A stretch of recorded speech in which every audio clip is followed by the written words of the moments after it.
لیکن امتحانات کون کون سے تھے اس کے اوپر مختصر بات ہو جائے. اور یاد رکھیے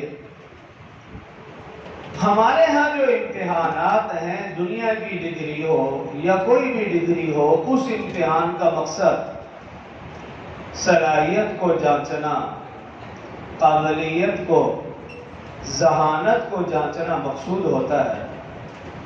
لیکن اللہ رب العزت جو انبیاء کرام علیہ السلام کو آزماتے ہیں یا امتحانات لیتے ہیں، ان کا مقصد عطائے نبوت سے قبل ان کی تربیت کرنا ہے.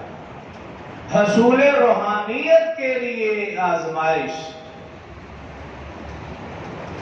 ان کی صلاحیت ذہانت کو جانچنا مقصد نہیں ہوتا، بلکہ ان کی تربیت مقصود ہے. تو حضرت ابراہیم علیہ السلام کے امتحانات کا ذکر قرآن پاک میں ہے، دیگر انبیاء کرام کے امتحانات کا ذکر قرآن میں نہیں.